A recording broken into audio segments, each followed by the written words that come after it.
Iqtidorli bolalar Respublika Olimpiadasi Ibro 2025 ishtirokchilarni ro'yxatdan o'tish jarayoni boshlanganini e'lon qiladi.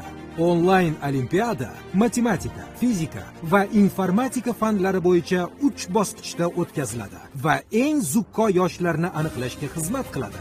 Olimpiadada umumta'lim maktablarining 2-sinfidan 11-sinfgacha bo'lgan o'quvchilari, akademik litsey, texnikumlar va professional ta'lim muassasalari o'quvchilari ishtirok etishlari mumkin.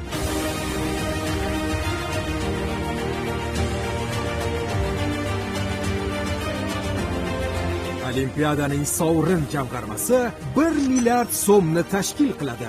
Eng yuqori natijaga erishgan o'quvchilar qimmatbaho mukofotlar bilan taqdirlanadi. Qolaversa, eng faol maktab jamoasiga bosh sovrin BYD Chazor avtomobili topshiriladi. Batafsil ma'lumot testbor.uz veb-saytida.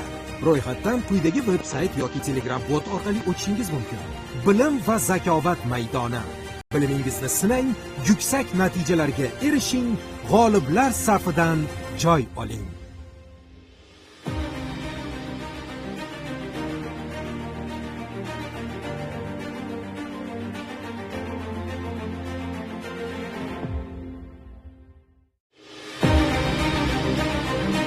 Iqtidorli bolalar Respublika Olimpiadasi Ibro 2025 ishtirokchilarni ro'yxatdan o'tish jarayoni boshlanganini e'lon qiladi.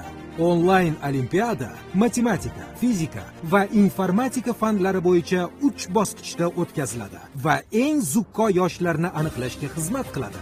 Olimpiadada umumta'lim maktablarining 2-sinfidan 11-sinfgacha bo'lgan o'quvchilari, akademik litsey, texnikumlar va professional ta'lim muassasalari o'quvchilari ishtirok etishlari mumkin.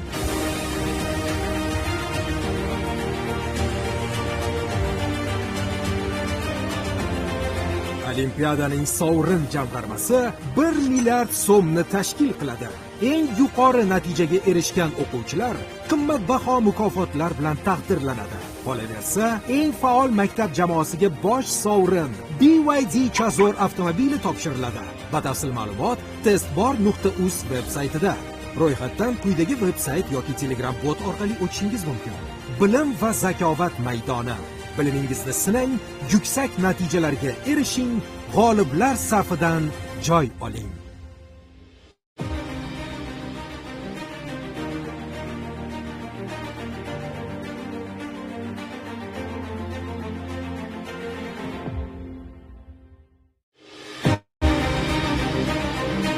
Iqtidorli bolalar Respublika Olimpiadasi Ibro 2025 ishtirokchilarni ro'yxatdan o'tish jarayoni boshlanganini e'lon qiladi.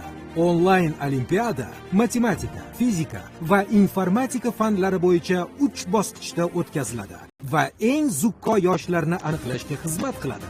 Olimpiadada umumta'lim maktablarining 2-sinfidan 11-sinfgacha bo'lgan o'quvchilari, akademik litsey, texnikumlar va professional ta'lim muassasalari o'quvchilari ishtirok etishlari mumkin.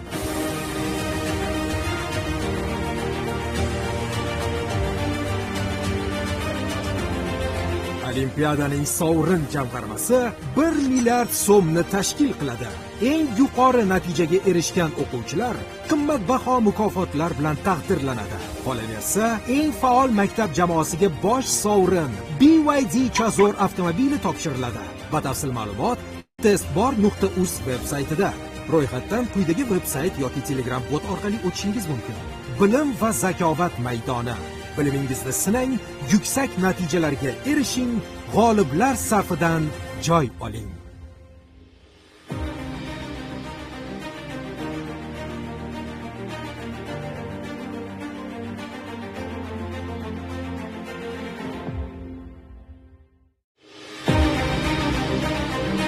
Iqtidorli bolalar Respublika Olimpiadasi Ibro 2025 ishtirokchilarni ro'yxatdan o'tish jarayoni boshlanganini e'lon qiladi.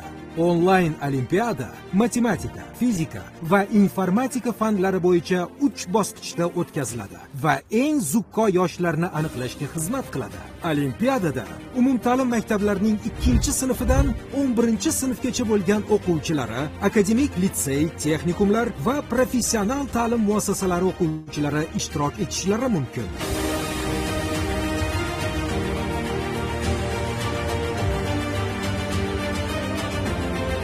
Olimpiadaning sovrin jamg'armasi 1 milliard so'mni tashkil qiladi. Eng yuqori natijaga erishgan o'quvchilar qimmatbaho mukofotlar bilan taqdirlanadi. Qolaversa, eng faol maktab jamoasiga bosh sovrin BYD Chazor avtomobili topshiriladi. Batafsil ma'lumot testbor.uz veb-saytida. Ro'yxatdan quyidagi veb-sayt yoki Telegram bot orqali o'tishingiz mumkin. Bilim va zakovat maydoni.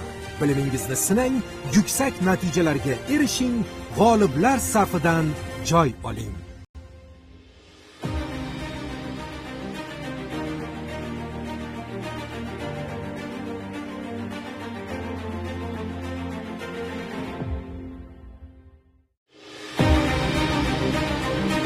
Iqtidorli bolalar Respublika Olimpiadasi Ibro 2025 ishtirokchilarni ro'yxatdan o'tish jarayoni boshlanganini e'lon qiladi. Onlayn olimpiada matematika, fizika va informatika fanlari bo'yicha 3 bosqichda o'tkaziladi va eng zukko yoshlarni aniqlashga xizmat qiladi. Olimpiadada umumta'lim maktablarining 2-sinfidan 11-sinfgacha bo'lgan o'quvchilari, akademik litsey, texnikumlar va professional ta'lim muassasalari o'quvchilari ishtirok etishlari mumkin.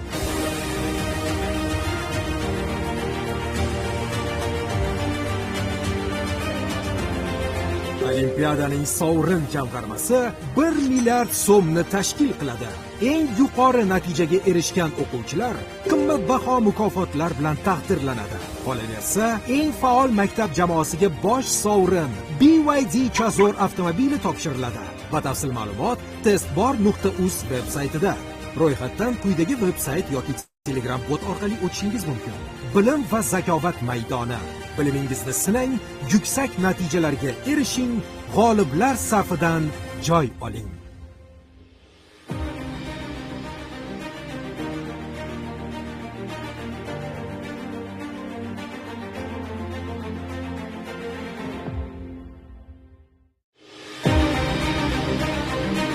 Iqtidorli bolalar Respublika Olimpiadasi Ibro 2025 ishtirokchilarni ro'yxatdan o'tish jarayoni boshlanganini e'lon qiladi. Onlayn olimpiada matematika, fizika va informatika fanlari bo'yicha 3 bosqichda o'tkaziladi va eng zukko yoshlarni aniqlashga xizmat qiladi. Olimpiadada umumta'lim maktablarining 2-sinfidan 11-sinfgacha bo'lgan o'quvchilari, akademik litsey, texnikumlar va professional ta'lim muassasalari o'quvchilari ishtirok etishlari mumkin.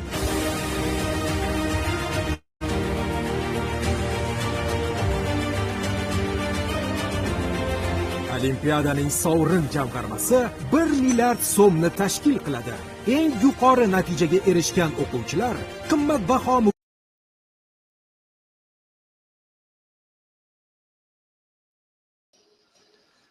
Assalomu alaykum, hurmatli o'qituvchi ishtirokchilari. Hozir soat 13:00dan berganmiz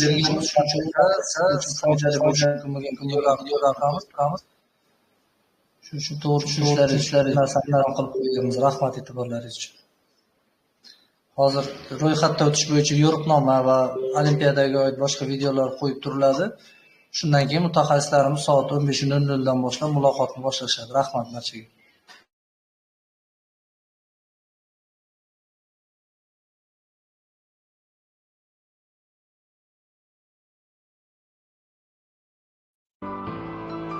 Assalomu alaykum. Siz O'zbekiston 24 telekanalining O'zbekiston vaqti bilan ko'rsatuvini jonli efirda tomosha qilyapsiz. Bugun 25-mart, haftaning seshanba kuni. Assalomu alaykum. Biz jonli efirdamiz va doimgidek bizni dasturimiz orqali siz bir-biridan qiziqarli va foydali bo'lgan lavhalarni tomosha qilishingiz mumkin. O'lkamizda yasharish va yangilanish fasli bahor. Nodir bilasizmi, bahor fasli ob-havosi xuddi biz ayollarning kayfiyatiga o'xshaydi. Bir qarasa bulutli, yomg'irli, bir qarasa esa quyoshli. Lekin qanday ob-havo bo'lishidan qat'iy nazar, biz insonlar aynan bahor faslida aylanishni, sayr qilishni juda ham xush ko'ramiz, bilasizmi? Albatta. Lekin siz, aziz teletomoshabinlar, bu ma'lumotlarni eshitib sayr qilishga shoshilmang, chunki ayni damda siz sahifamizni tomosha qilib, BYD avtomashinasining egasiga aylanishingiz mumkin. Buning uchun esa farzandingiz Ta'limni rivojlantirish Respublika ilmiy metodik markazi tomonidan tashkil etilgan iqtidorli bolalar olimpiadasida ishtirok etib, g'olib bo'lishi kerak. Qanday qilib ro'yxatdan o'tish va ishtirok etish ma'lumotlarini lavhamizda tomosha qiling. Marhamat.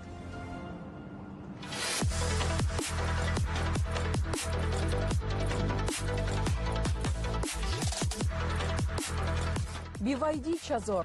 Ushbu avtomashinaga maktab yoshidagi o'quvchilar o'z bilimi orqali ega chiqishi mumkin desam, ishonasizmi? Xo'sh, qanday qilib? Ta'limni rivojlantirish Respublika ilmiy metodik markazi tashabbusi bilan iqtidorli bolalar Respublika olimpiadasi tashkil etilmoqda.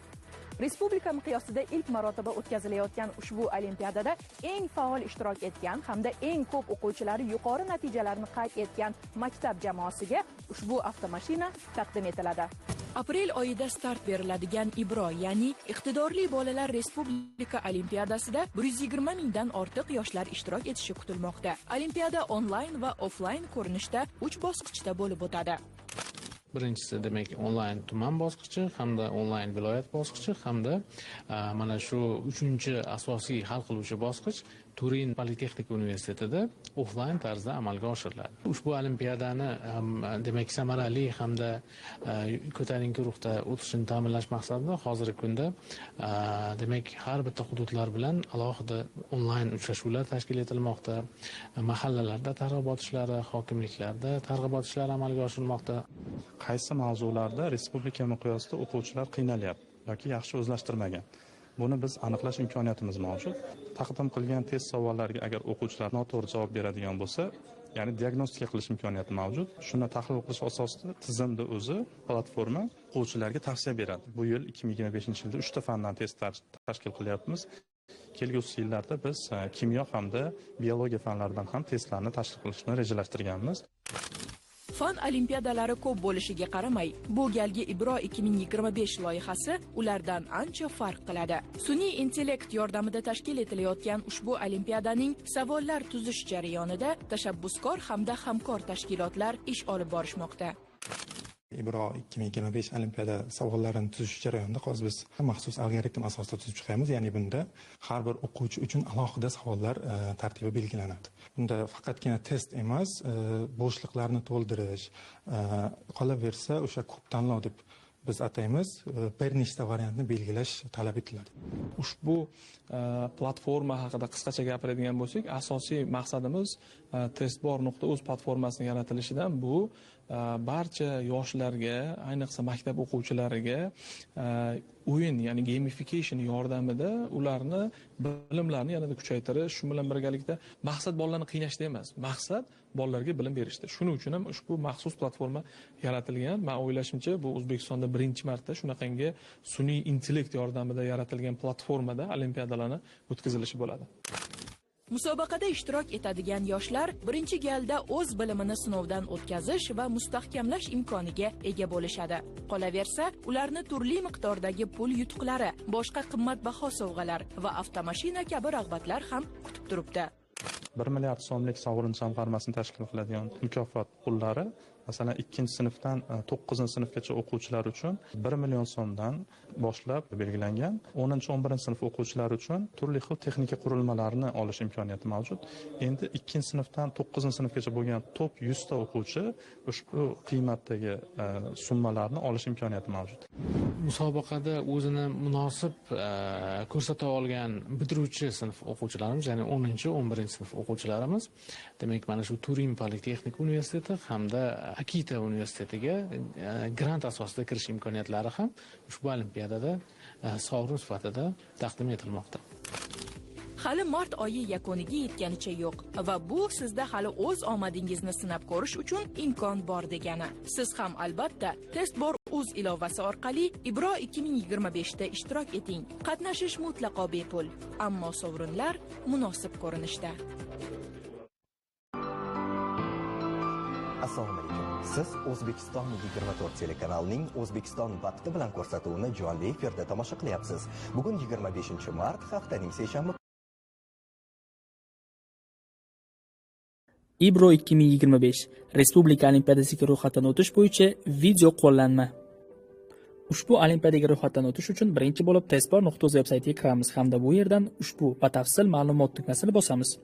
Bu yerda esa biz olimpiada haqida barcha ma'lumotlarni ko'rib olishimiz mumkin bo'ladi.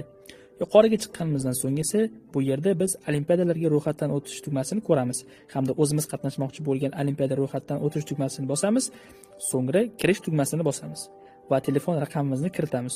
Shundan so'ng esa telefon raqamimizga SMS orqali yoki Telegram orqali kod keladi. Buni siz SMS yoki Telegram orqali o'zingiz tanlashingiz mumkin bo'ladi. Endi esa telefon raqamingizga kod keladi va uni shu yerga kiritasiz. Siz Testbor platformasiga ro'yxatdan o'tdingiz. Endi Ebro 2025 olimpiadasiga ro'yxatdan o'tamiz. Buning uchun ro'yxatdan o'tish tugmasini bosamiz, ismimiz va familiyamizni kiritamiz hamda olimpiadada qatnashish tilini tanlaymiz. Rus yoki o'zbek tillaridan biri. Endi esa tug'ilgan kunimiz va maktabimiz joylashgan manzilni kiritamiz. Misol uchun Samarqand viloyati Kattaqo'rg'on shahri. So'ng maktabimizni va sinfimizni raqamini kiritamiz. Endi esa topshirish tugmasini bosamiz. Tabriklaymiz, siz Ebro 2025 Respublika olimpiadasiga muvaffaqiyatli ro'yxatdan o'tdingiz. O'zingiz uchun olimpiada boshlanish vaqtini ushbu paneldan bilib olishingiz mumkin bo'ladi. Olimpiada haqidagi ko'proq ma'lumotlar uchun bizni Telegram hamda Instagram sahifalarimizni kuzatib boring. Olimpiadamizda omad tilaymiz. Ebro 2025 olimpiadasi boshlangan vaqtda qanday qilib olimpiadada qatnashaman? O'zingiz tanlagan fan bo'yicha sinfingiz uchun belgilangan vaqtda testbor.uz saytiga kirasiz hamda kirish tugmasini bosib, ro'yxatdan o'tgan raqamingizni kirgizasiz. Ushbu raqamingizga SMS yoki Telegram orqali kod keladi va buni o'zingiz tanlashingiz mumkin. Kodni esa mana shu yerga kiritasiz. Endi esa musobaqalar bo'limiga o'tib, mening olimpiadalarim bo'limidan o'zingiz qatnashayotgan olimpiadani tanlaysiz va ushbu start tugmasini bosasiz va olimpiada boshlanadi. Savollarga birin-ketinlik bilan o'z bilimingizga tayanib javob berasiz. Albatta vaqtga ham e'tiborli bo'ling. Vaqtingiz tugagandan so'ng javoblaringiz qabul qilinmaydi. Barcha javoblarni belgilab bo'lganingizdan so'ng esa javoblarni topshirish tugmasini bosasiz va yana bir bor tasdiqlash uchun topshirish tugmasini qayta bosasiz. Tabriklaymiz, siz Ebro 2025 olimpiadasida muvaffaqiyatli qatnashdingiz.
Assalomu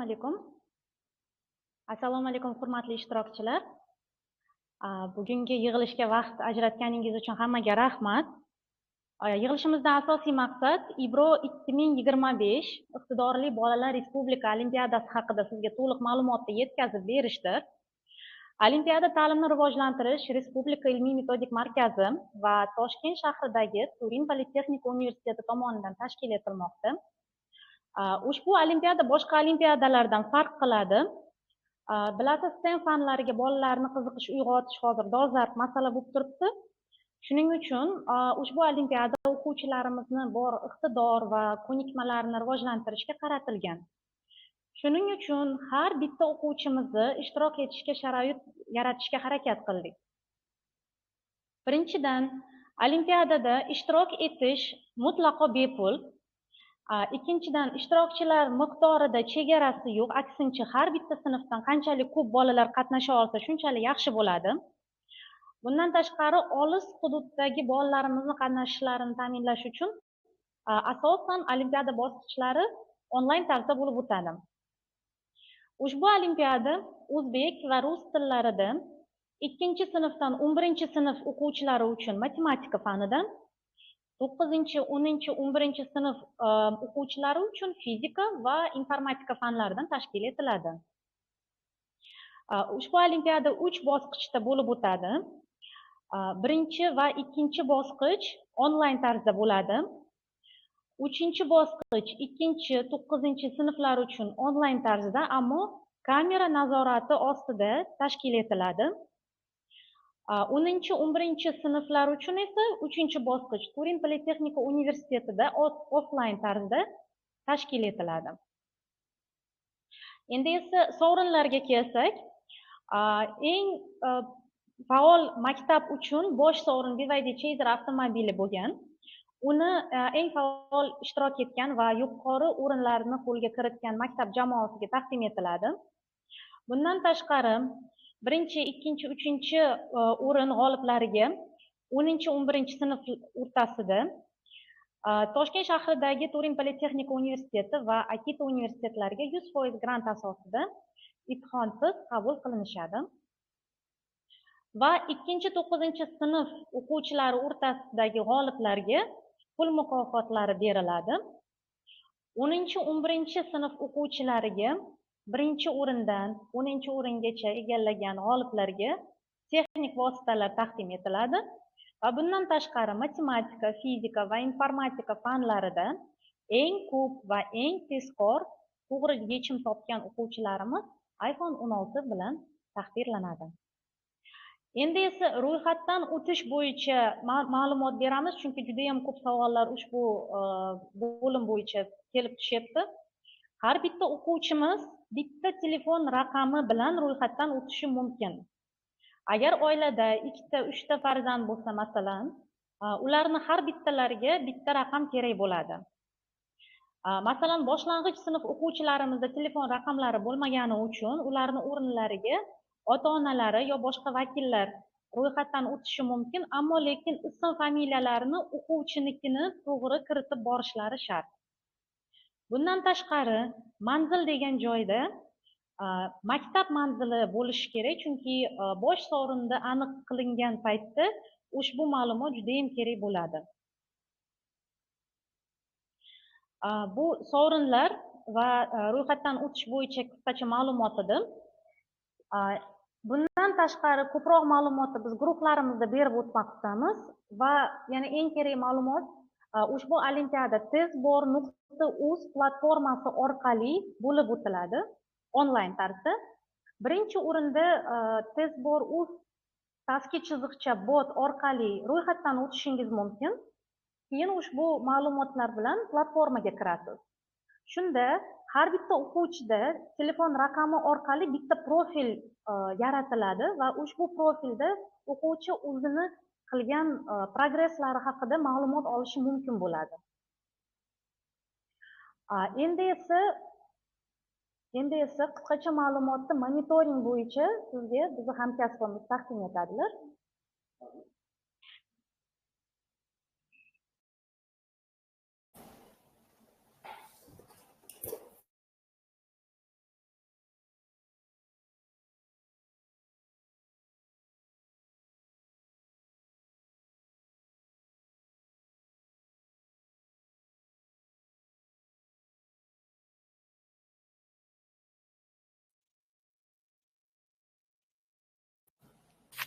Eshitilyaptimi? Assalomu alaykum, hurmatli qatnashchilar. Ismim Avazbek, ta'limni rivojlantirish Respublika ilmiy metodik markazida yetakchi mutaxassis lavozimida ish olib boraman.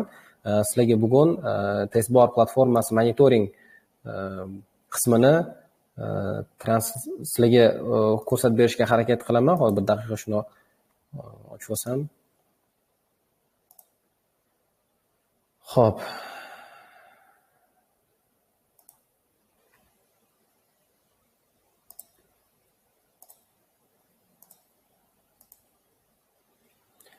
Ekranlarda ko'rib turgan bo'lishingiz mumkin. Bu testbor platformasining monitoring qismi bo'lib, bu yerda biz real vaqtda platformaga olimpiadada ishtirok etish uchun registratsiyalanayotgan o'quvchilarni ko'rib borishimiz mumkin bo'ladi. Xo'p, bu yerda ko'rishimiz mumkin asosiy interfeysda fanlarga bo'lingan 3 ta fandan o'tkazayotganimiz uchun matematika, fizika va informatika va axborot texnologiyalari fanlaridan viloyat kesimida, viloyat hududlari kesimida ko'rishimiz mumkin bo'ladi va bundan tashqari umumiy ishtirokchilarni diagrammasi va umumiy ishtirokchilarni hozirda real vaqtda registratsiyalanayotganligini, qanchaligini ko'rishimiz mumkin. Xo'p, yana qo'shimcha ma'lumot sifatida o'sha o'zingiz qiziqtirgan regionga bosgan taqdiringizda, mana misol Namangan viloyatini oladigan bo'lsak, viloyatlar kesimida, tuman kesimida informatsiyaga ega bo'lishingiz mumkin. Tumanlarga bosganingizda tumandagi maktablardan informatsiya olishingiz mumkin bo'ladi. Xo'p, maktab ustiga bosganingizda maktabdagi o'quvchilarni informatsiyasini olsangiz bo'ladi. Demak, bu hamma o'z maktabini monitoring qilib borishi uchun juda ham qulay bir instrument hisoblanadi. Xo'p, bu yerda yana ahamiyatli narsasi, xo'p, saytimizda eng tagida onlayn счетчигimiz bor, onlayn hisoblagichimiz bor. Bu hisoblagich real vaqtda hozirda platformada ishlanayotgan savollarni javoblarini, to'g'rirog'i umumiy sonini ko'rsatib boradi. Hozirgacha 15 milliontadan oshiq savol larga javob berilib, mana hozirda shu onlayn vaqtda ko'rishingiz mumkin, bu sonlar ortib boryapti. Hop, bundan tashqari yana viloyatlar kesimida o'quvchilarni registratsiya qilinganlik nisbatini ham biz monitoring qilib boramiz. Bu yerda kichkina diagrammamiz bor. Bu kundalik yangilanib boradigan ma'lumotlar hisoblanadi. Bu yerda ko'rishingiz mumkin. Hop, 2-11 sinf o'quvchilari uchun umumiy o'quvchilar soni olingan bo'lib, fan kesimida Ibro 2025 olimpiadasiga ro'yxatdan o'tgan o'quvchilarni bugungi kun holatida 14:30 holatiga olingan raqamlarni kiritib qo'yganmiz. Xo'p, umumiy sondan kelib chiqib, bu yerda ko'rishimiz mumkin, hududlardagi o'quvchilarning umumiy sonini necha foizi registratsiyalanayotganini. Xo'p, bu yerda biz boshida 500 mingta o'quvchini maqsad qilib olgan edik, lekin hozirda ko'rib turganingizdek 160 mingtadan endi oshdik. Biz xohlardikki, mana shu ko'rib turgan sifralarimiz, deylik, o'sha sonlarimiz yana ham oshsa va bu narsada o'qituvchilarimizni o'rinlari juda ham katta, targ'ibot ishlarida yordam berishlarini iltimos qilib qolamiz. Umumiy hisobda ko'rishingiz mumkin, Buxoro viloyati 7,5% bilan birinchi o'rinda turganini, ikkinchi o'rinda bo'lsa Navoiy viloyati 5,13% da va shu top 5 talikda Buxoro, Navoiy, Xorazm, Toshkent viloyati va Farg'onani ko'rishimiz mumkin. Xo'p, qisqacha monitoring haqida ma'lumotlarimiz shulardan iborat edi. Monitoring silkalarini guruhlarimizga joylab qo'yganmiz. O'zingizlar ham kirib foydalanib monitoring qilishingiz mumkin bo'ladi. Va eslatib o'taman, guruhimizda savollar berishingiz uchun sharoit bor. Guruhga savollarni yozsanglar, biz jarayonda shu savollarga javob berishga harakat qilamiz.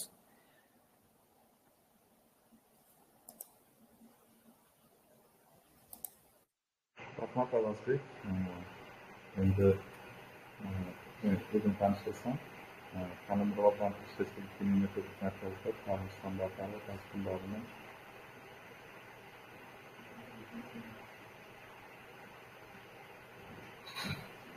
ovozini mikrofonni to'g'rilab olishimga vaqt ketyapti o'zini.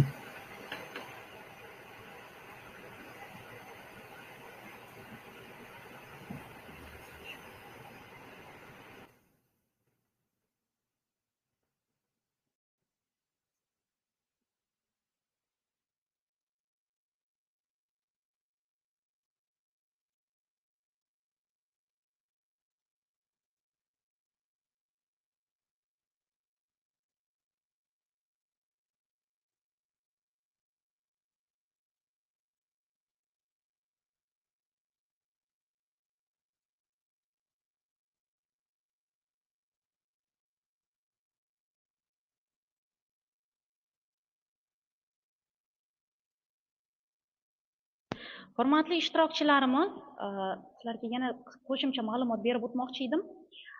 Ro'yxatdan o'tish muddati 31-mart kunigacha, atigi 4 kun qoldi.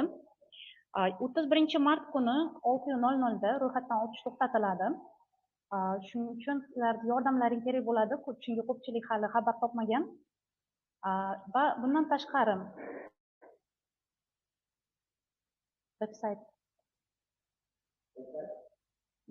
veb-sayt ma'lumotini hozir ko'rsatib o'taman sizga. testbor.uz veb-saytiga kirganingizda pastga tushsangiz, batafsil ma'lumotni bosib, bosqichlar degan joyida imtihon jadvali bor. Biz juda ham ko'p savollar olyapmiz hozir. Chunki har bitta sinf kesimida har xil paytda olimpiada bo'lib o'tadi. Masalan, birinchi tuman bosqichi har bitta sinfda, masalan, 4-sinf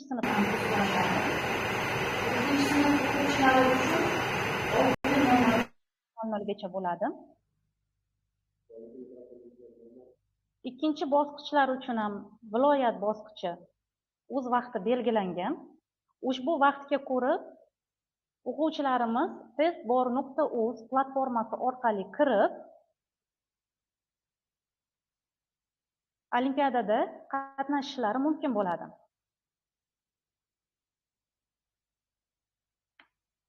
Endi esa ro'yxatdan qanaqa qilib o'tishi sizga batafsil testbor.uz menejeri ma'lumotlarida yetkazib beradilar.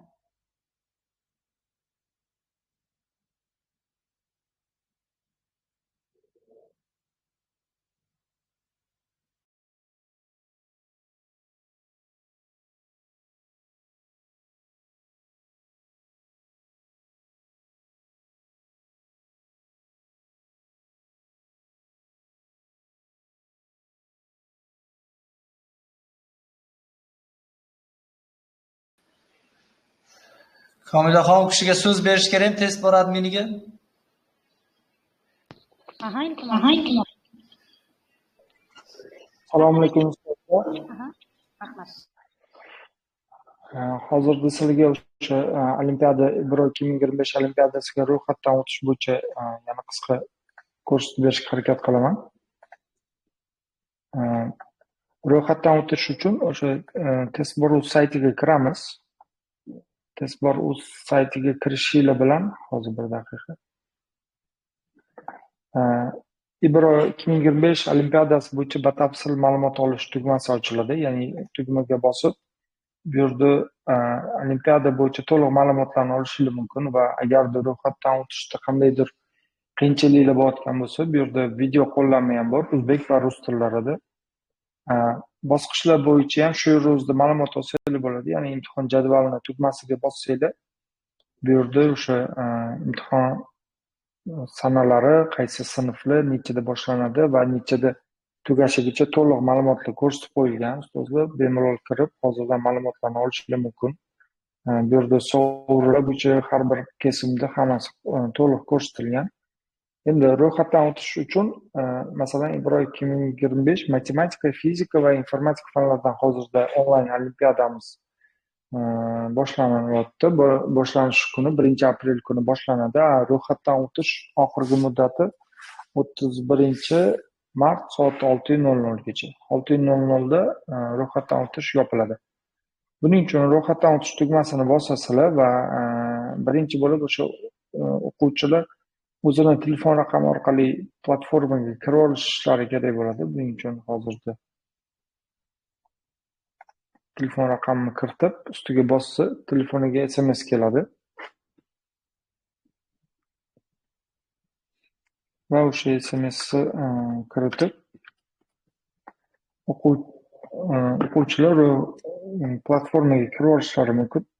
Hozirda men fizika, matematika fandan ro'yxatdan o'tganim uchun menga e'tibor bersanglar, shunaqa tepada tasdiqlovchi xabar turibdi. Ya'ni ro'yxatdan o'tilgan olimpiada va boshlanish vaqti. Ya'ni meni olimpiadam 4-aprel kuni soat 6:00 da boshlanadi.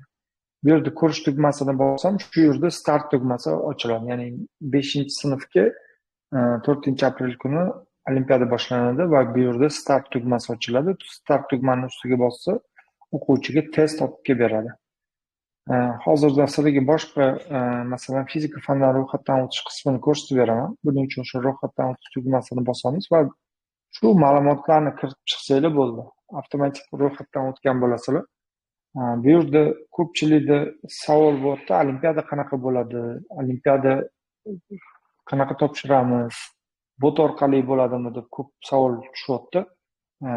Yo'q, olimpiada Testbor.uz platformasida bo'ladi. Testbor.uz platformasi har bir o'quvchiga olimpiada vaqti boshlangan vaqtda test yaratib beradi. U testni qanaqa qilib oladi o'quvchi? O'sha tepada boshlanish vaqtida mana ko'rish tugmasi turibdi. Bossanglar bu yerda start tugmasi ochiladi. Ya'ni har bir o'quvchiga bu yerda ma'lumot keltirilgan, soat nechida boshlanishi va shu ma'lumot o'rnida shu yerda start tugmasi ochiladi. Endi olimpiada qanaqa bo'ladi, testlar qanaqa bo'ladi degan savol ham ko'p tushyapti. Ya'ni bu O'zbekistonda birinchi marta bunaqa onlayn platforma orqali olimpiada o'tkazilayotganligi sabab ko'pchilik o'quvchilarimizda savollar ko'payyapti. Ya'ni olimpiada kuni kirdim, qanaqa topshiraman? Bu yerda sizlar uchun namunaviy testlar tayyorlab qo'yilgan ustozlar. Mana Testbor.uz saytiga kirib, sal pastroq tushsanglar, mana testlar bo'limida Ibro 2025 olimpiadasi uchun namunaviy testlar tayyor. Ya'ni olimpiada kuni ham xuddi shunaqa test bo'ladi. Masalan, 3-sinfga bossam, olimpiada kuni ham o'quvchiga vaqt beriladi. O'quvchi shu berilgan vaqtda 15 ta savolga kirib, javob berib, testni yakunlash tugmasini bosish kerak. Agar o'quvchi o'sha vaqtda ulgurmay qolsa, platforma uni javobini qabul qilmaydi.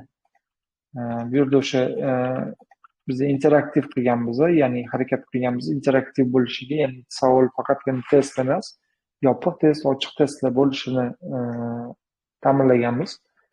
Bu yerda e'tibor bersangiz, mana shu bo'shliqlarni o'quvchi to'g'ri ishlab to'ldirib chiqish kerak. Bu yerda o'sha qalami ham bor. Agar o'quvchida qiynalayotgan bo'lsa, bemalol shu yerda o'zida yozib, ishlab javobini shu yerga kiritib ketishlari mumkin.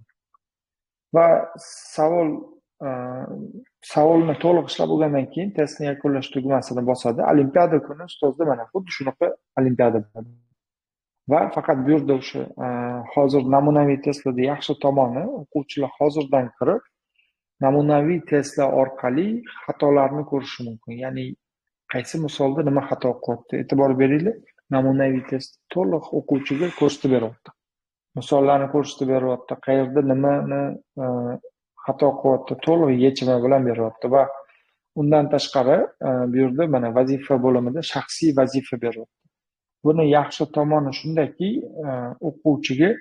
har bir o'quvchiga o'ziga shaxsiy vazifa beradi. Bu sun'iy intellekt tomonidan beriladi. Bu holat qanday yuz beradi? Ya'ni o'quvchi kirdi, test ishladi, testda qaysi bo'limlardadir xato qildi. Ya'ni test savollariga javob berishda xato ishladi. AI o'sha sun'iy intellektimiz bu yerda analiz qiladi, qaysi mavzularni ishlay olmayapti, qaysi mavzularda qiynalyapti. Masalan, kasrlarda qiynalyapti, lekin keyingisi yana bitta bo'lim harakat qiladi. Bu yerda o'sha sun'iy intellekt pastroq mavzuni beradi. Ya'ni o'sha o'quvchini bo'shlig'ini aniqlab, o'sha joydan o'quvchiga savol berish vazifa beradi. Ya'ni vazifa tugmasini ustiga bossak, bu yerda mana ko'rishingiz mumkin, bizga mana bir nechta 10 ta mavzudan o'quvchiga takrorlash uchun aniq vazifalar olib kelyapti. Bu yerda e'tibor berishingizni so'rayman, bu umumiy vazifa emas. Har bir o'quvchi kirganda o'ziga shaxsiy vazifa beradi va undan-da yaxshi tomoni o'quvchi kirib bo'lib, o'zini profiliga o'tib, bemalol u shaxsiy vazifasini xohlagan vaqtda ko'rishi mumkin. Ya'ni buning uchun o'sha profiliga o'tadi. Profiliga o'tsa, bu yerda so'nggi test natijalari bo'limida o'quvchi o'sha testini to'liq ma'lumotini olishi mumkin. Ya'ni ko'rish tugmasini ustiga bosib, qaysi misolda xato ishlagan, qayerda kamchiliklari bor, to'liq yechimlari misollarni va undan tashqari o'sha vazifalar. Bu vazifalarni o'quvchi bajarib borsa, vazifalar kamayishni boshlaydi. Bu men hozirgi 10 ko'rsatib turgan vazifa ham kamayib ketadi. Ya'ni buning uchun o'quvchi kirib, o'sha mavzularni ishlab chiqish kerak. Shuni ishlab chiqsa, shunda bu yerdan vazifalar kamayishni boshlaydi. Bu asosiy o'sha olimpiada bo'yicha ro'yxatdan o'tish qismi va olimpiada qanday boshlanishi bo'yicha prezentatsiyamizda agarda qandaydir savolinglar bo'lsa harakat qilaman javob bergani. Bu yerda asosiysi shu, ustozlar e'tibor beringlar, olimpiada testbor.uz platformasida bo'ladi. Testbor.uz platformasida qanaqa bo'ladi degan savollarga javob, mana namunaviy testga kiring, bu xohlagan bir testni ochib ko'ring, imtihon kuni ham xuddi shunaqa test tushadi, xuddi shunaqa olimpiada bo'ladi, xuddi shunaqa vaqt beriladi, o'quvchi kirib bemalol telefonidan yoki kompyuteridan kirib ishlab javobini o'sha berilgan vaqt ichida yakunlash tugmasini bossa bo'ldi. Rahmat.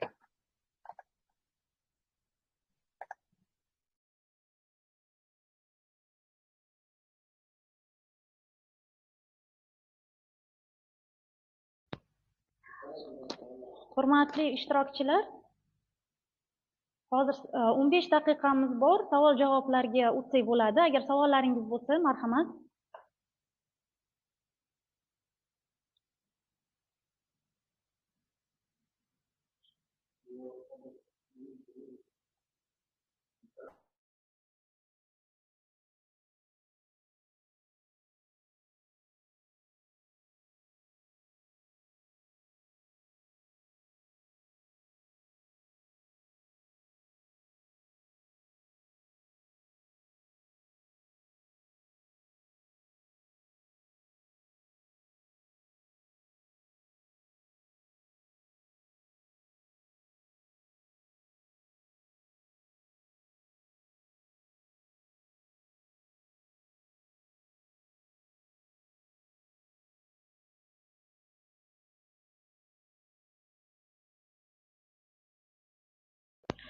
Hurmatli ishtirokchilar, birma-bir berib o'tyapmiz.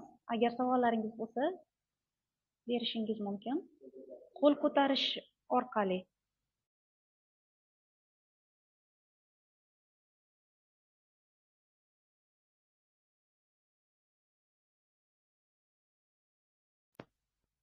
Marhamat, mikrofonni yoqishingiz mumkin.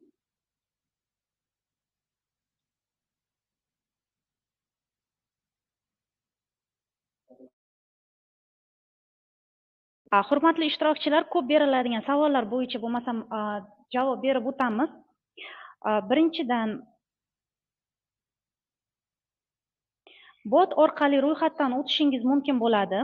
Bot orqali ro'yxatdan o'tganingizdan keyin o'sha telefon raqami orqali o'quvchimiz testbor.uz veb-saytiga kirib, namuna testlarni yechib boshlashi mumkin. Asosiy olimpiada 1-apreldan boshlanadi. Olimpiada jadvali orqali kerakli ma'lumotlarni olishingiz mumkin. Har bitta fan kesimida, har bitta sinf kesimida har xil vaqtlar mo'ljallangan. Bundan tashqari, fizika fanidan namunali testlar qo'shilgan. Informatika fanidan tez orada qo'shiladi. Matematika fanidan anchadan beri bolalarimiz yechishni boshlashgan va olimpiadaga tayyorlanishni boshlashgan. Ushbu olimpiada boshqa olimpiadalardan farq qiladi. Masalan, olimpiada tugagani bilan platformamiz ishini to'xtatmaydi, ishini olib boraveradi. Bolalar o'zlarini kuchlarini sinashda va takomillashtirishga baribir vaqtlari bo'ladi va keyinchalik ham ishlashlari mumkin bo'ladi. Bundan tashqari, shaffoflikka kelganimizda, masalan, 1-2 bosqichlarimiz onlayn bo'lgani bilan bolalar 3-bosqichda kamera nazorati orqali ushbu olimpiadadan o'tishadi. Shuning uchun katta iltimosimiz bor, bolalarni o'zlarini imkoniyatlarini sinashga qo'yib bersangiz. Chunki 3-bosqichda bola kelib kamera nazorati ostida o'tirib yechganida baribir bilinadi, qanchalik uni bilimi kuchli bo'lgani.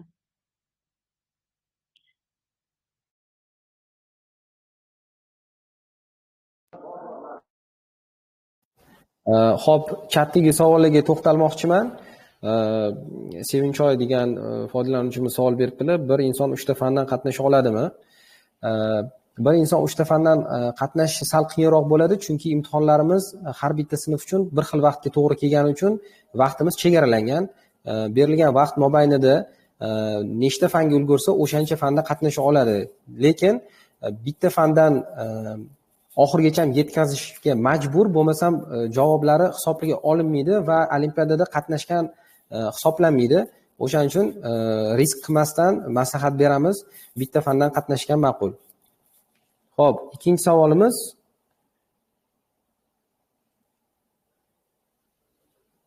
hozir bir daqiqa.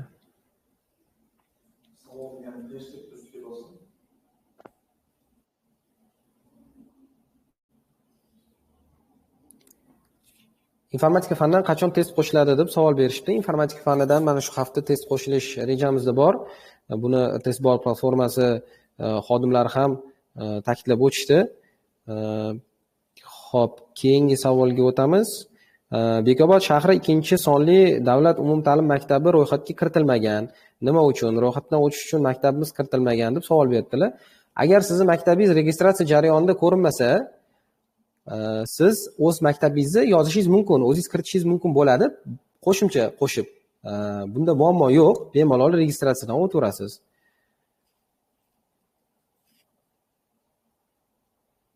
Xo'p, necha balldan yuqori o'quvchilar keyingi bosqichga o'tadi deb Imron degan foydalanuvchimiz savol berdilar. Bu yerda ball, maksimal ball to'plash kerak. O'sha o'zini olimpiadada qatnashayotgan hududidagi eng maksimal ballni to'plagan, nisbatan eng maksimal ballni to'plagan o foydalanuvchi, o'sha o'quvchimiz keyingi etapga o'tadilar. Savol: men litsey o'quvchisiman, olimpiadada men uchun ham bo'ladimi? Xo'p, olimpiada litsey bosqichidagi 1-2 kursda o'quvchilarga qatnashishlari mumkin. Buni biz posterimizda ham har bir qilayotgan reklama yoki kelayotgan ma'lumotda ham ko'rsanglar bo'ladi. Litsey o'quvchilarining 1-2 kurs talabalari o'qisa, olimpiadada qatnashsa bo'ladi, chunki u o'sha maktabning 10-11 sinfi bilan birga to'g'ri keladi.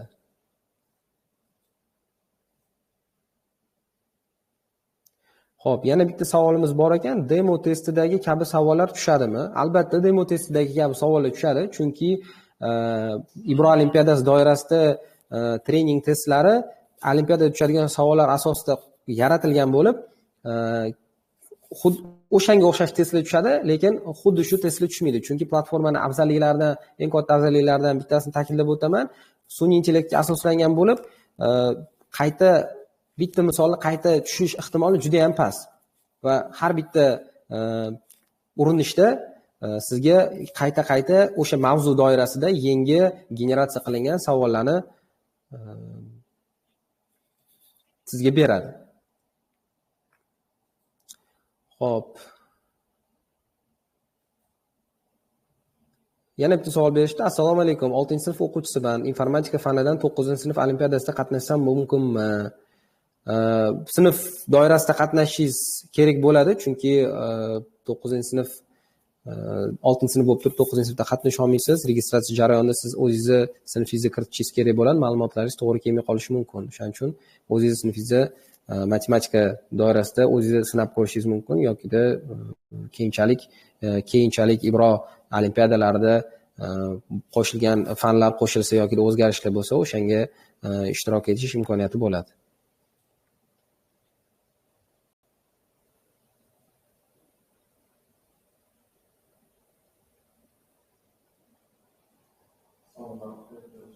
Informatika fanidan diagnostika testlari bormi deb savol berishibdi. Informatika fanidan diagnostika testlari mana shu hafta qo'shish rejaga kiritilganligini aytib o'taman yana bir marta.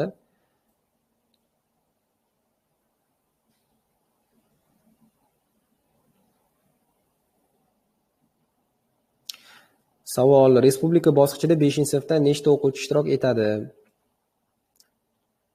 deb so'rashibdi.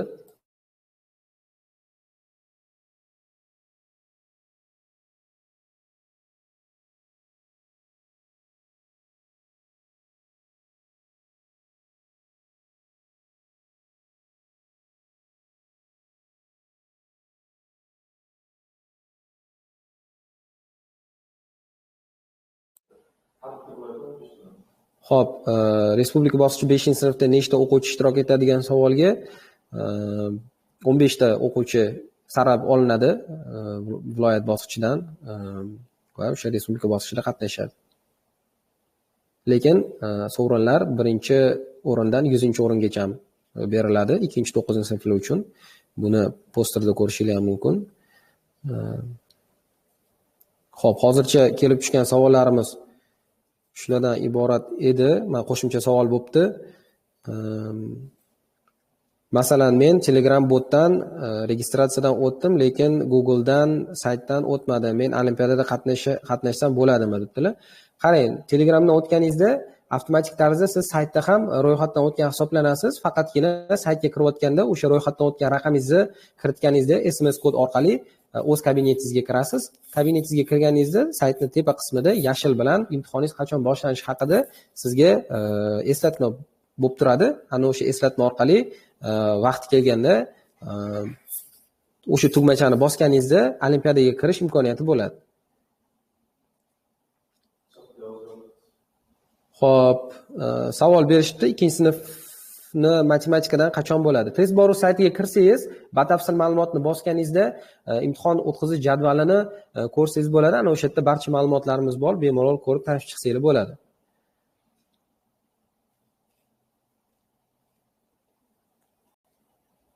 Xo'p, men 7-sinf o'quvchisiman. Olimpiadaga qanday qatnashsam bo'ladi debdilar. Xo'p, registratsiyadan o'tasiz. 7-sinf bo'lsangiz, 7-sinf olimpiadasi qachon o'tishi sizga ko'rinadi. Kabinetingizda yoki Telegram bot orqali o'tganingizda Telegram botda ko'rinadi.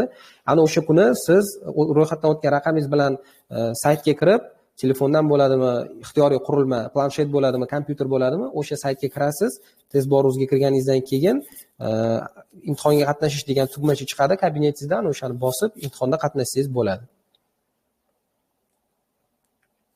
Maksimal ball necha deyishibdi. Maksimal ball degan tushuncha menimcha bu yerda sal noto'g'riroq bo'ladi. Siz o'zingizni yig'gan informatsiya deylik, o'sha ballingizdan kelib chiqib, o'sha umuman viloyat respublika kesimida maksimal ball olinadi.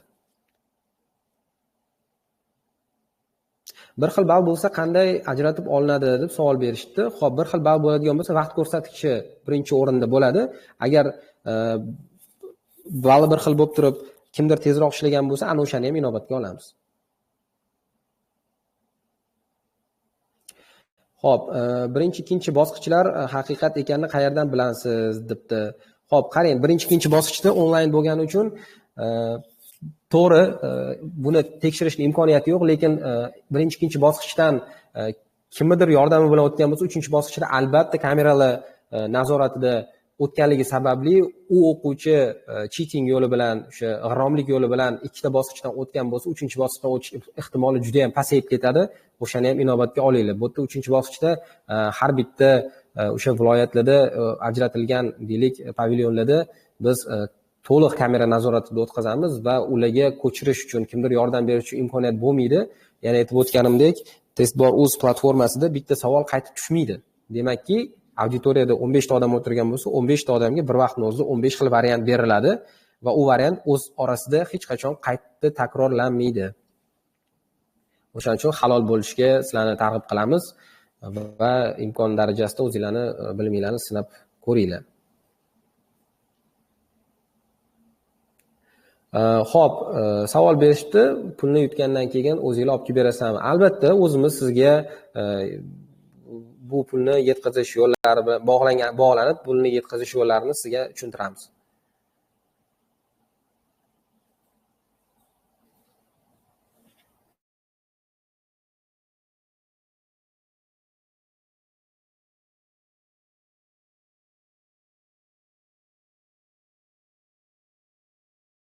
Xo'p, 9, 10, 11-sinflarda xo'p, savol berishgan.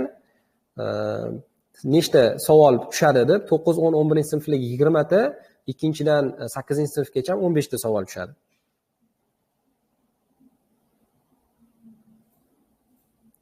Xo'p, platformada yig'ilgan T-coinlar ham balga qo'shiladimi? T-coinlar olimpiadaga aloqasi yo'q.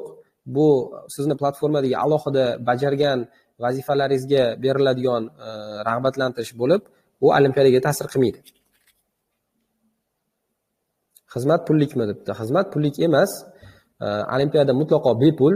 Olimpiadada istalgan payt registratsiya tugagunga qadar istalgan payt registratsiya qilsangiz bo'ladi.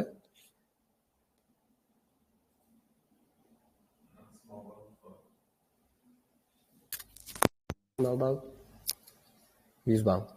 Xo'p, maksimal ball degan savol berishibdi. Maksimal ball 100 ball deb belgilangan. Qachon ro'yxatdan o'tiladi? Ro'yxatdan hoziroq o'tsanglar bo'ladi. testbor.uz sayti yokida Telegramda testbor kichik katta chiziqcha bot deb yozsanglar, o'sha bot orqali registratsiyadan o'tsanglar ham bo'ladi. Hamma ma'lumot testbor.uz saytida berib o'tilgan. Saytga kirib bemalol ma'lumotlarni ko'rib chiqsanglar bo'ladi.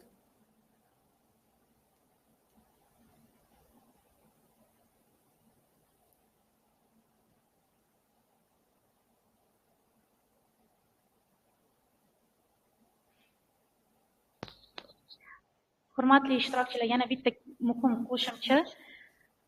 Litsey, kollej, texnikum 1-2 kurs o'quvchilari ham qatnasha oladi.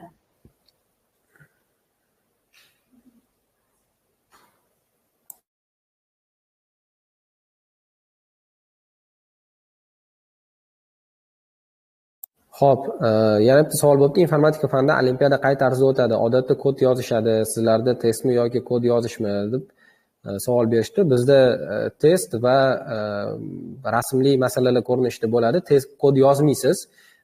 Bu uchun juda ko'p vaqt ketadi va biz bu narsani inobatga olib, sizga maktab materiallaridan kelib chiqib, maksimal darajada optimal testlarni tayyorlab qo'yganmiz.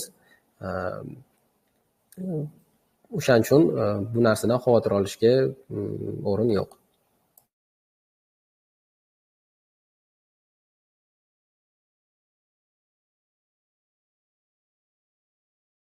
Ko'pchilik datalar haqida ko'p so'rashyapti. Qarang, 31-mart kunigacha ro'yxatdan o'tishingiz mumkin. Hozir ro'yxatdan o'tib, hozir namunaviy testlarda yo testbor.uz platformasini misollarini yechib borishingiz mumkin. Olimpiadani o'zi jarayoni sinflar kesimida 1-apreldan boshlanadi. Jadvalga ko'ra o'z vaqtingizni, kuningizni aniqlab olishingiz mumkin. Xo'p, registratsiya jarayonida maktab yoki sizni o'quv ta'lim muassasangizni nomi chiqmayotgan bo'lsa, siz o'zingiz qo'shishingiz mumkin. Bunaqa savol juda ko'p uchrayapti hozir chatda. O'shaning uchun registratsiya jarayonida o'zingiz maktabingizni kiritib registratsiya qilganingiz ma'qul bo'ladi.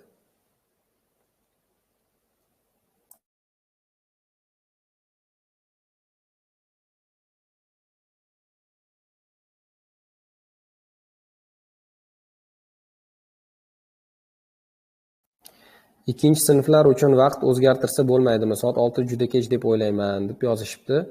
Xo'p, vaqtlar bolalarni uyda endi devicelarga o'sha qurilmalarda ishlash imkoniyati bo'lgani va nisbatan xotirjam payt bo'lgani uchun optimal vaqtda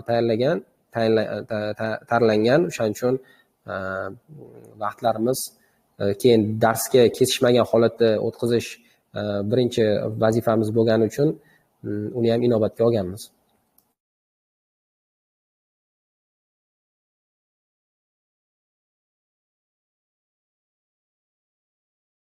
Savol berishdi, ikkinchi sinf uchun namunaviy savollar bormi? Albatta namunaviy savollar bor. Testbor saytiga kirasiz, Ibro degan tugmacha chiqadi. Ana o'shani bosganingizda 2-sinfdan 11-sinfgacha ham diagnostika testlarini bemalol ko'rishingiz mumkin bo'ladi. Ana o'sha yerdan kirib bemalol ishlasangiz ham bo'ladi.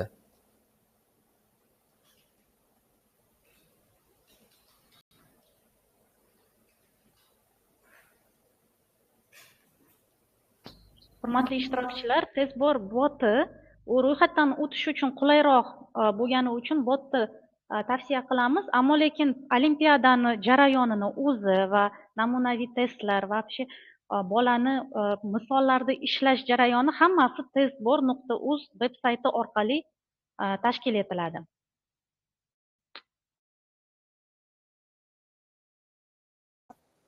Imtihon kuni kelganda ham ma'lumot uchun aytib o'taman, imtihon kuni kelganda testbor.uz saytiga kirish majburiy, chunki platforma Telegram orqali emas, faqatgina veb-sayt orqali olimpiadada qatnashishni imkoniyatini beradi. O'shaning uchun yana bir eslatma sifatida aytib o'taman, albatta testbor.uz platformasiga kiriladi, o'sha ro'yxatdan o'tilgan raqam orqali avtorizatsiya qilib kabinetingizda olimpiadada qatnashishingiz mumkin bo'ladi.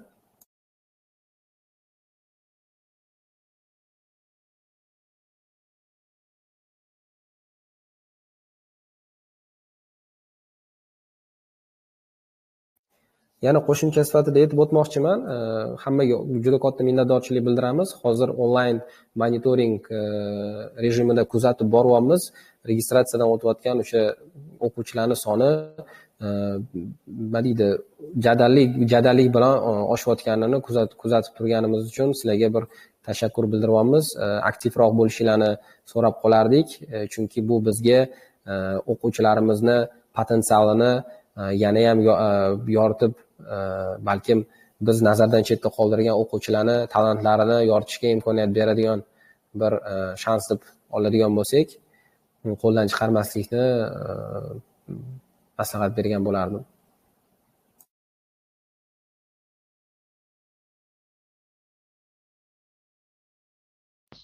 Hurmatli ishtirokchilar, yana bir bor qaytarib o'tamiz. Har bitta o'quvchi uchun bitta telefon raqam kerak bo'ladi va bitta o'quvchi 3 ta fanga qatnashishi mumkin, ammo lekin 3 ta fan bitta vaqtda bo'lgani uchun ular vaqtlari yetmay qolishi mumkin. Shuning uchun bitta fanni tanlaganlari yaxshi deb tavsiya qilgan bo'lardik.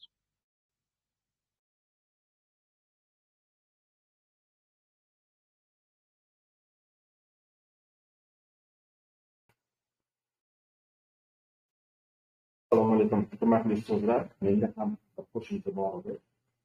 Sizlardan iltimos qilib so'ragan bo'lardimki, ertaga 28-mart sanasidan boshlab o'quvchilarimiz safga chiqqan paytda o'quvchilarimizga ushbu olimpiada masalan ijro etiladigan qatnashishga faol ishtirok etishlarga hamda faol ishtirok etgan va yuqori natijalarni qo'lga kiritgan o'quvchilarning o'qituvchilari ham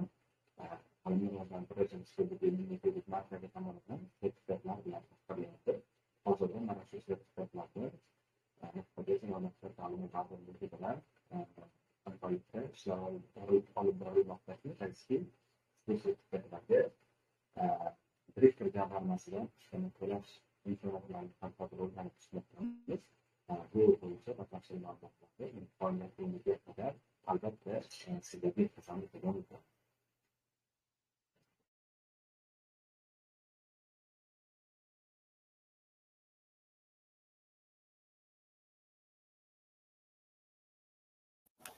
Xo'p, hurmatli ishtirokchilar, guruhimizga yana bitta savol kelibdi. 2-9-sinflarda hamma bosqich onlayn bo'lsa, haqqoniy bo'lmaydi-ku, sun'iy intellektdan foydalanib yechish mumkin yoki ustozlar orqali kitoblardan ishlash mumkin. To'g'ri aytyapsiz, onlayn bo'lgani uchun shaffoflik masalasi sal qiyinroq bo'lishi mumkin, lekin yana bir bor qaytarib o'taman, platformada bir marta tushgan misol ikkinchi marta qaytib tushmaydi va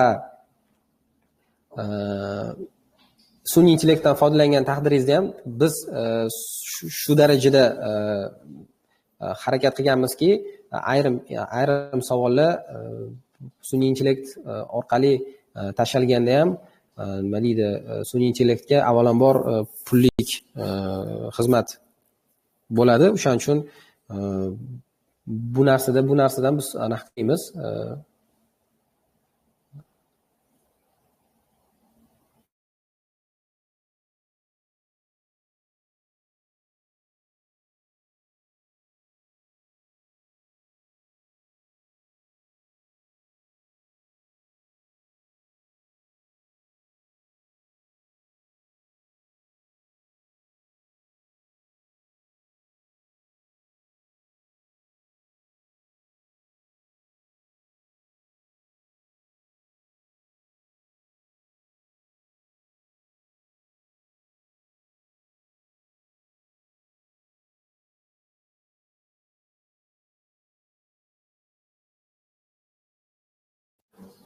Xo'p, hozirgi savolga qo'shimcha qilib aytib ketmoqchi edim. To'liq onlayn bo'lsa nimaga shaffoflik qanday ta'minlanadi degan.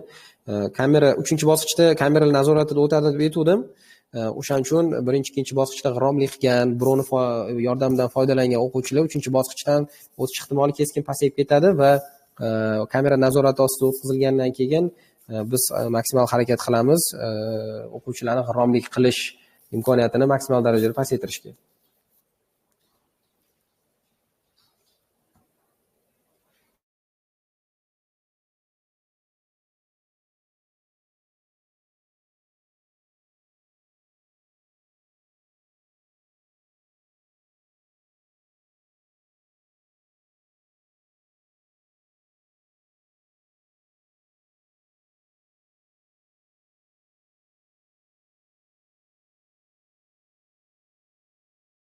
Xo'p, savol berishyapti. 6-sinfman, tuman bosqichida nechta o'quvchi qatnasha oladi debdi. Tuman bosqichida o'quvchilarning soni chegaralanmagan, qatnashuvchilar faqatgina o'rin egallaydigan o'quvchilardan 5 tasini, birinchi 5 talikni tanlab olamiz.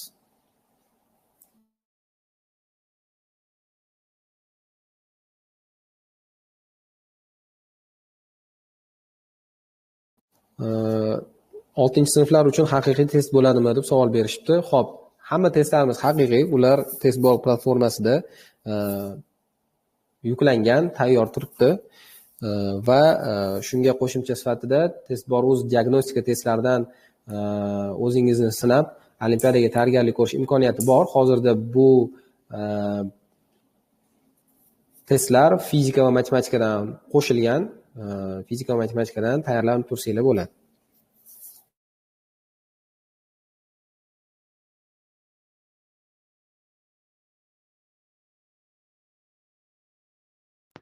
Hurmatli ishtirokchilar, savollaringiz uchun katta rahmat.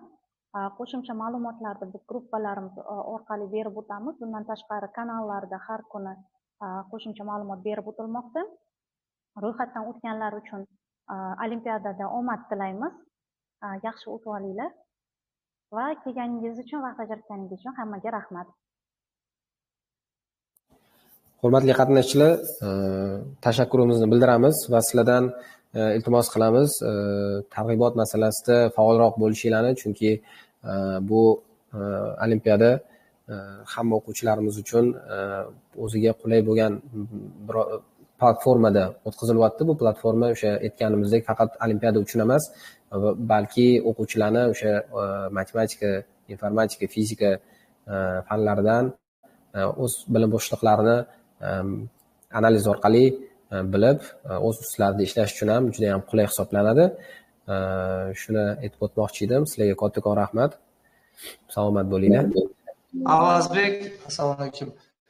Bir ikkita ishtirokchilarimiz agar savollari bo'lsa, yana qo'shimcha shu onlayn muloqot o'zida savol berishga ruxsat beramizmi, agar mutaxassislarimiz javob bersa? Albatta. Demak, o'sha qo'l ko'tarish nimasini bosib savol beringlar, hozir men bir kishiga so'z beraman.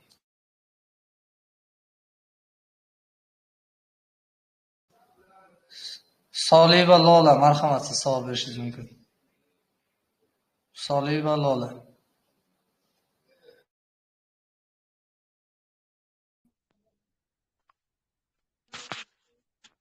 Assalomu alaykum. Meni 4 ta farzandim bordi. Bitta telefon raqamini ro'yxatdan o'tkazsa bo'ladimi? Rahmat savol uchun, o'z mutaxassislarimiz javob berishadi. Lola, assalomu alaykum. Har bitta farzandingizga bitta telefon raqami kerak bo'ladi. Masalan, ota-ona yo boshqa vakillari ro'yxatdan o'tishda yordam berishlari mumkin, ammo lekin bolani ism familiyasi aniq kiritilishi shart. Chunki ushbu ism familiya bilan keyin 3-bosqichda tekshiriladi va manzil degan joyda maktab manzili ham to'g'ri berilishi kerak. Masalan, boshlang'ich sinf bolalarda ham telefon raqamlari bo'lmaydi. Shuning uchun boshqa vakillar berishi mumkin. Faqat shu ismlarni to'g'ri kiritib o'tsalar bo'ldi. Shuni orqasidan telefon raqami yordamida har bitta bolani profili bo'ladi testbol platformasida va ushbu profilda siz bolani qilgan qancha to'g'ri yechilgan misollarini ko'rishingiz mumkin. Progressini ko'rib o'tishingiz mumkin. Shuning uchun bitta bolaga bitta telefon raqam bo'lishi juda yaxshi bo'lardi. Rahmat. Ko'ngilxo'r rahmat javob uchun. Menimcha buni yana o'sha mutaxassislar bilan maslahatlashib ko'rish kerak, balki o'sha Gmail pochtami yoki boshqa yo'l bilan balki yengillik qilish imkoniyati bo'ladi. Hozir yana bir kishiga so'z beraman. Ruxshona Nurullayeva, marhamat. Ruxshona Nurullayeva.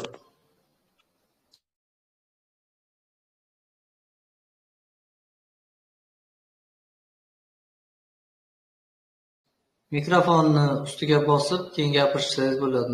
Ruxshona Nurullayeva.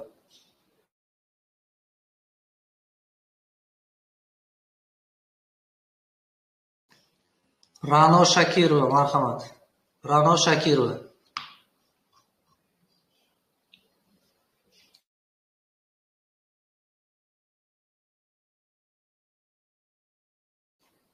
Dilmurodjon degan foydalanuvchimiz.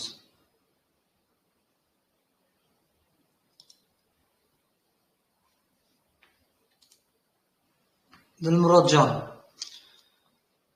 Foydalanish uchun, savol berish uchun ekraningizdagi mikrofon ustiga bosib, keyin gapirsangiz eshitiladi bizga. Ra'no Shakirovaga ham so'z berganmiz. Xo'p, assalomu alaykum. Assalomu alaykum.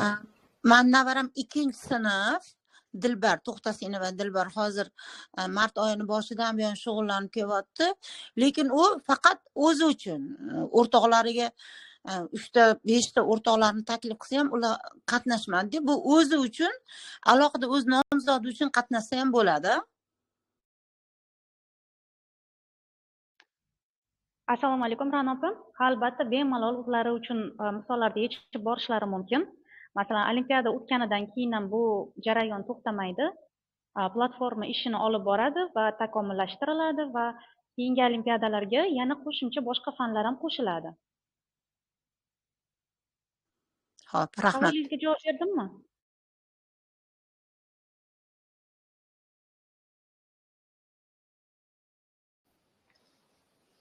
Rahmat. Demak, Dilmurodjon, siz gapirishingiz mumkin. Assalomu alaykum. Assalomu alaykum. Qarang, Turon bosqichi onlayn bo'ladimi, offlaynmi? Tuman bosqichi demoqchimisiz? Ha, birinchi tuman bosqichi onlayn bo'ladimi, offlaynmi? Tuman bosqichi onlayn, viloyat bosqichi onlayn, respublika bosqichi 2-9 sinflar uchun onlayn, 10-11 sinflar uchun offlayn. Rahmat.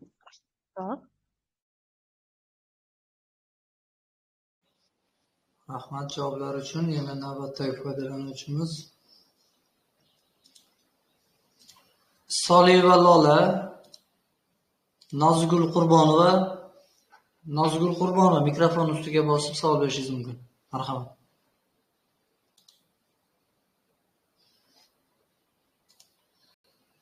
Assalomu alaykum.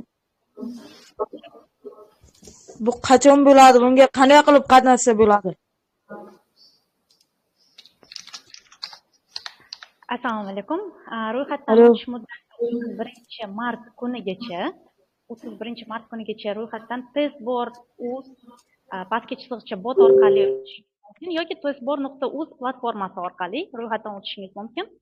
Va olimpiadani o'zi testbor.uz platforma veb-sayti orqali tashkil etiladi.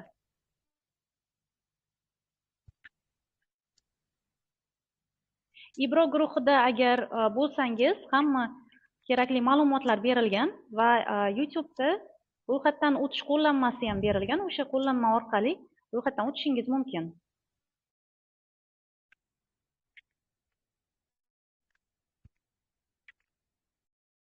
Ha, rahmat. O'sha kanalga obuna bo'lgansiz, tepada yuqorida videolar bor, yana bir ko'ring.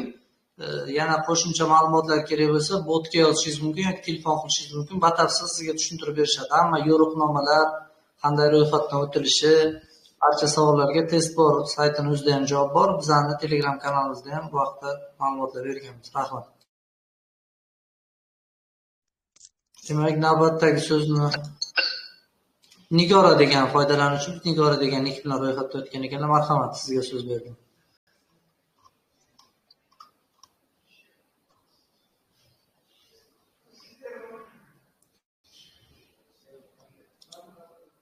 Bekzod Jo'raboyev.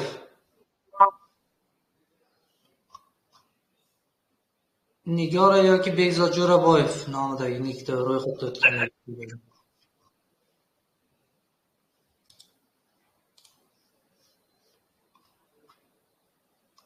Yuqorida ism-familiyalari keltirilgan foydalanuvchilar mikrofon tugmasi ustiga bosishlari kerak savol berish uchun. Sanobar Kamalbayevna.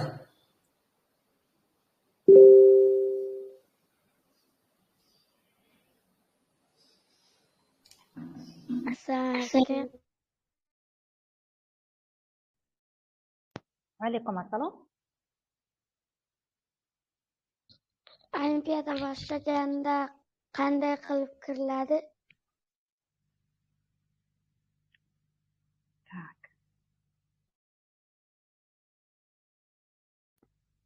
Olimpiada boshlanganda qanday qilib kiriladi? Sanobar Kamalbayevna, men sizni o'zingizga yozib yuboraman hozir.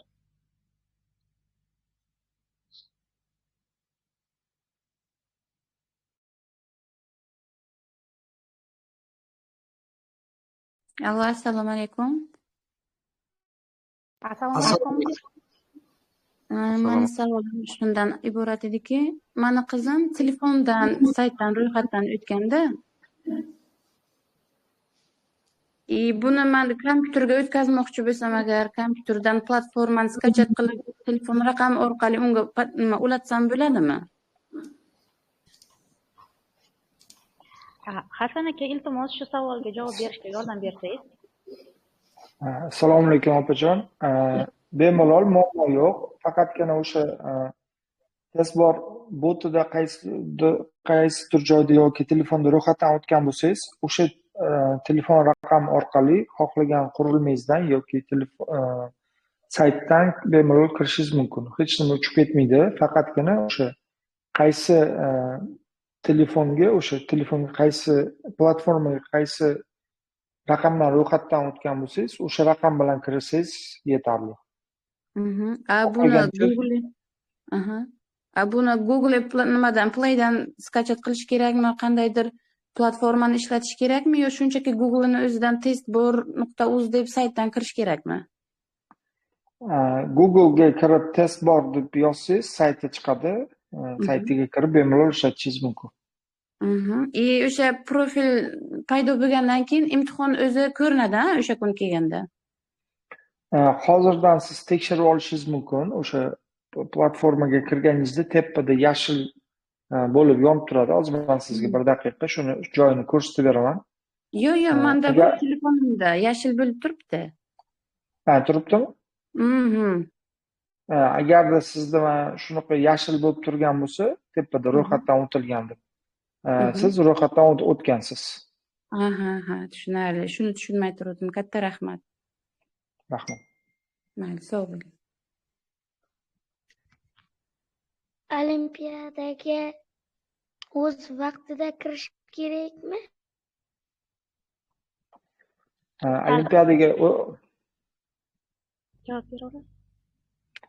Olimpiadaga o'z vaqtida kirishingiz kerak, lekin kechikib kirsangiz ham sizda start tugmasi o'sha berilgan vaqt ichida ochiq turadi. Ya'ni olimpiada 1 soat davom etsa, 1 soat ichida bemalol kirishingiz mumkin. Qancha vaqtli kirsangiz, shuncha vaqtingiz ko'p bo'ladi, testda ko'proq ishlagani. Siz ro'yxatdan o'tganligi sababli sizga start tugmasi 1 soat davomida ochiq turadi. 1 soatdan keyin tugma yopiladi. Siz уже agar ulgurmagan bo'lsangiz, qaytib topshira olmaysiz.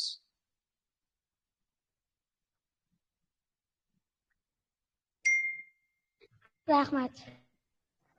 Assalomu alaykum. Qarang, meni savolim informatikadan dars beraman-da, maktabda o'quvchilarni topshirmoqchi edi. Hozir platformaga kirib ko'rdim. Bu platformada informatika bo'limi bo'yicha kirgandim. 9 dan tepasini ko'rsatyapti menga, ular past ko'rsatmayapti. Pastda ham chiqadimi yo faqat 9 dan tepa topshiradi informatikadan? Informatika, assalomu alaykum, Bekzod aka. Informatika fanidan 9-chi, 10-chi va 11-sinflar topshira oladi. U past topshira olmaydi. Yo'q, faqat 9 dan 11-sinfgacha.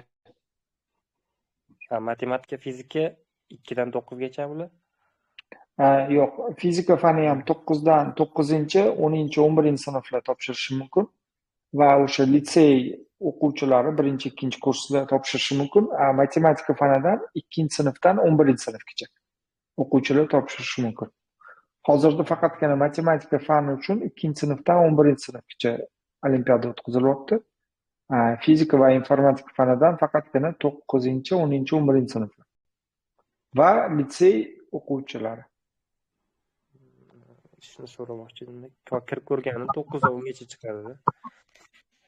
Rahmat. Sog' bo'ling. Assalomu alaykum. Assalomu alaykum. Bir savolim bor edi. Pulli to'lovlar bor ekan, prezident maktablariga test savollari. O'sha pulli to'lovlari oylikmi yo bir martalik to'lanadimi? Prezident maktabi testlari maxsus o'sha ixtisoslashgan maktab o'qituvchilari tomonidan ishlab chiqilgan va bu yerda har safar yangi to'lov qilasiz. Sababi har safar kirganingizda yangi test yaratiladi. Har safar bitta test topshirib qaytib kirsangiz, sizga u eski test olib kelmaydi, yangi test olib keladi. Shu sababli har safar yangidan to'lov qilishingiz kerak.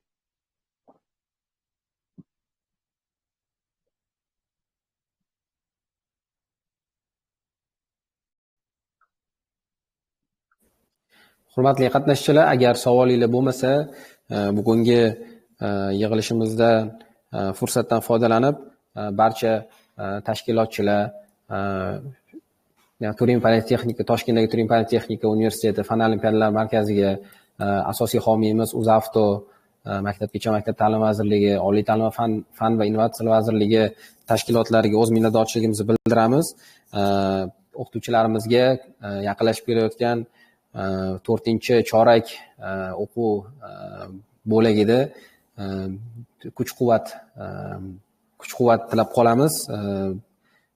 Bilamiz, o'quv yili oxirlab qoldi. O'shaning uchun bu narsani shu tabriklab sizlarga tilaklar tilashni lozim topdik.